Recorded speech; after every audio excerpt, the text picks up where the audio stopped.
વિષ્ણુ પુરાણ અનુસાર કરેલી પ્રહલાદજીએ ભગવાન વિષ્ણુની સ્તુતિ। વિષ્ણુ પુરાણના પ્રથમ અંશના 19મા અધ્યાયમાં પ્રહલાદજીએ ભગવાન નારાયણની સ્તુતિ કરી છે। ભગવાન વિષ્ણુના સ્વરૂપોનું વર્ણન કર્યું છે। આપણે એમ માનીએ છીએ કે ભગવાન મંદિરમાં જ છે, પણ ભગવાન ઘટ ઘટમાં છે તે આ સ્તુતિ દ્વારા સ્પષ્ટ થાય છે। प्रहलाद बोला कि हे पुंडरीकाक्ष आपने नमस्कार हो, हे पुरुषोत्तम आपने नमस्कार हो, हे सर्वलोकोना आत्मा आपने नमस्कार हो, અને તીક્ષ્ણ ચક્રને ધારણ કરતા આપને નમસ્કાર હો। બ્રહ્મનિષ્ઠોના દેવ અને ગાયોના તથા બ્રાહ્મણોનું હિત કરનાર આપને નમસ્કાર હો। જગતના હિતકારે શ્રી કૃષ્ણ ગોવિંદને વારંવાર નમસ્કાર હો।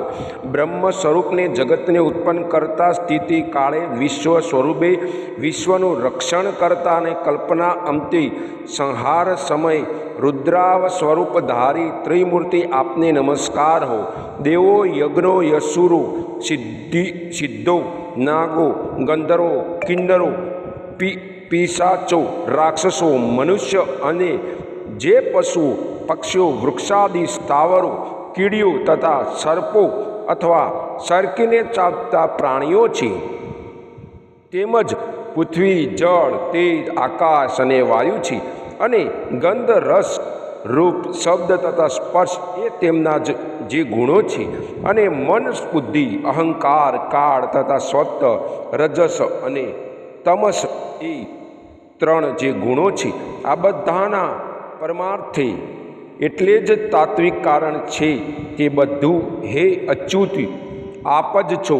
वड़ी विद्या अविद्या सत्य असत्य अर्थ अनर्थ प्रवृत्ति तथा निवृत्ति अने वेदों कहेलू छे कर्म छे ते पण आप ज छो। आ भाग 1 में छे, भाग बीजो पछी रजू करवामां आवशे।